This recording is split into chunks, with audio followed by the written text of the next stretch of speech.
ശബരിമല സ്വർണ്ണക്കൊള്ളയിൽ കൂടുതൽ അറസ്റ്റിന് പ്രത്യേക അന്വേഷണ സംഘം തയ്യാറെടുക്കുകയാണ്. ഉന്നതരുടെ പങ്കിനെക്കുറിച്ച് SIT അന്വേഷണം വ്യാപിപ്പിച്ചിട്ടുണ്ട്. ദേവസ്വം ബോർഡ് മുൻ അംഗങ്ങളായ വിജയകുമാറിനെയും KP ശങ്കർദാസിനെയും പ്രതി ചേർക്കുന്നതിനും വൈകാതെ തീരുമാനമുണ്ടാകും. കേസിൽ അറസ്റ്റിലായ പങ്കജ് ഭണ്ഡാരിയെയും ഗോവർദ്ധനെയും വിശദമായി ചോദ്യം ചെയ്യാനും അന്വേഷണ സംഘം തീരുമാനിച്ചിട്ടുണ്ട്. സിജോ ബി ജോൺ തിരുവനന്തപുരത്ത് നിന്ന് വിവരങ്ങൾ നൽകാനായി ചേരുന്നുണ്ട്. Sijo, good morning. സ്വർണ്ണക്കൊള്ളയിലേക്ക് വന്നാൽ കഴിഞ്ഞ ദിവസം നമ്മൾ കണ്ടതാണ്, അതിരൂക്ഷമായ വിമർശനമാണ് കോടതിയുടെ ഭാഗത്ത് നിന്ന് SITക്കുണ്ടായത്. കഴിഞ്ഞ 5 ദിവസമായി SIT ആലസ്യത്തിലാണ് എന്നൊക്കെയുള്ള പരാമർശം കോടതിയുടെ ഭാഗത്തു നിന്നുണ്ടായിരുന്നു. ഇതിന്റെ ഒരു പശ്ചാത്തലത്തിൽ കൂടിയാണോ ഇപ്പോൾ അന്വേഷണം മുൻ ബോർഡ് അംഗങ്ങളിലേക്ക് കൂടുതൽ വ്യാപിപ്പിക്കാനൊരു നീക്കത്തിലേക്ക് SIT കടന്നിരിക്കുന്നത്? നിലവിൽ ഇപ്പോൾ അന്വേഷണ പുരോഗതി എന്താണ്?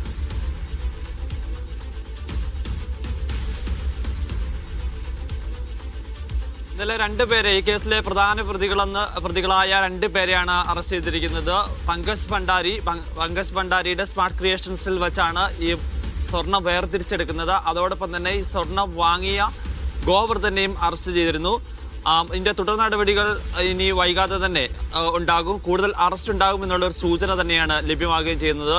ഇനി ആരെ എന്നുള്ളതാണ് ഏറ്റവും പ്രധാനപ്പെട്ട ചോദ്യം. പ്രത്യേകിച്ച് ഇന്നലെ ഹൈക്കോടതിയുടെ ഭാഗത്തുനിന്ന് പ്രധാനപ്പെട്ട ചില കാര്യങ്ങൾ ആവശ്യപ്പെട്ട സാഹചര്യത്തിൽ ഈ കേസുമായി ബന്ധപ്പെട്ട് നിലവിൽ ഏറ്റവും ഉന്നതരായിട്ടുള്ള ആളെന്ന് പറയുന്നത് പത്മകുമാറിനെയാണ് അറസ്റ്റ് ചെയ്തിരിക്കുന്നത്. പത്മകുമാറിനെ അറസ്റ്റ് ചെയ്തിരിക്കുന്ന 2019 സ്വർണ്ണപ്പാളികൾ കൊണ്ടുപോയതുമായി ബന്ധപ്പെട്ടാണ്. അന്ന് ഈ ബോർഡിന് കൂട്ടുത്തരവാദിത്തമാണ് ഉണ്ടായിരിക്കുന്നത് എന്നുള്ളതാണ് പത്മകുമാർ നൽകിയിരിക്കുന്ന മൊഴി. അങ്ങനെയാണെന്നുണ്ടെങ്കിൽ അന്ന് ബോർഡ് അംഗങ്ങളായ ശങ്കർദാസും അതോടൊപ്പം തന്നെ ഈ വിജയകുമാറും എന്തുകൊണ്ട് പ്രതിചേർക്കപ്പെട്ടിട്ടില്ല, അവരുടെ അറസ്റ്റിലേക്ക് എന്തുകൊണ്ട് കടക്കുന്നില്ല എന്നുള്ളൊരു പ്രധാനപ്പെട്ട ചോദ്യമാണ് കോടതി ഇന്നലെ ചോദിച്ചത്.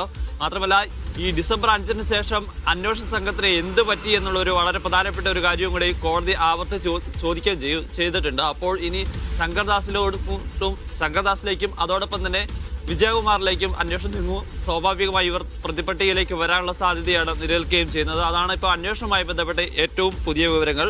മറ്റൊരു പ്രധാനപ്പെട്ട കാര്യം, ഈ ഇന്നലെ ഈ സ്മാർട്ട് ക്രിയേഷൻ CEOനെയും അതോടൊപ്പം തന്നെ ഇയാളെയും ഈ സ്വർണം ഏറ്റുവാങ്ങിയ ആളെയും ഗോവർദ്ധനെയും പോലീസ് അറസ്റ്റ് ചെയ്തിരുന്നു. അവരിൽ നിന്ന് ചില രേഖകൾ കൂടി പിടിച്ചെടുത്തിട്ടുണ്ട്. ഈ സ്വർണം ഏറ്റെടുത്തതുമായി ബന്ധപ്പെട്ട കസ്റ്റഡിയിലെടുത്തതുമായി ബന്ധപ്പെട്ട കൂടുതൽ വിവരങ്ങൾ കൂടി പുറത്തു വരികയും ചെയ്യുന്നുണ്ട്. ഈ സ്മാർട്ട് ക്രിയേഷൻസിൽ വേർതിരിച്ചെടുത്തത് 1 കിലോയ്ക്ക് അടുത്ത് സ്വർണ്ണമാണ് ഉണ്ടായിരുന്നത്. അത് 14 പാളികളിൽ നിന്നായി 577 ഗ്രാം സ്വർണം വേർതിരിച്ചെടുക്കുകയും ചെയ്തിട്ടുണ്ട്. സൈഡ് പാളികളിൽ നിന്ന് 409 ഗ്രാമാണുള്ളത്. ഈ വേർതിരിച്ചെടുത്ത സ്വർണം ഏറ്റുവാങ്ങിയതാണ് കൽപേഷാണ് ഏറ്റുവാങ്ങിയത്.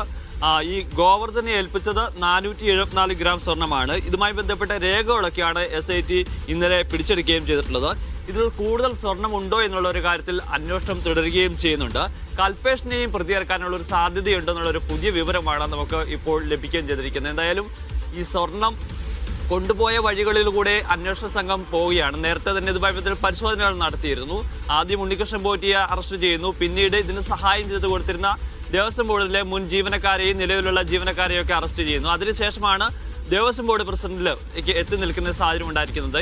ഇനി ഇതുമായി ബന്ധപ്പെട്ട് സ്വർണം കൊണ്ടുപോയിട്ടുള്ള ഇടപാടുകളിലേക്കും അത്തരം ആളുകളിലേക്കും അന്വേഷണ സംഘം നീങ്ങുകയാണ്. സ്വാഭാവികമായും ആ ഇടപാടുകളിൽ പ്രധാനികളായിട്ടുള്ള കൂടുതൽ ആളുകളിലേക്ക് അറസ്റ്റ് നീങ്ങുമെന്നൊരു സൂചനയാണ് നമുക്ക് ലഭിക്കുന്നത്.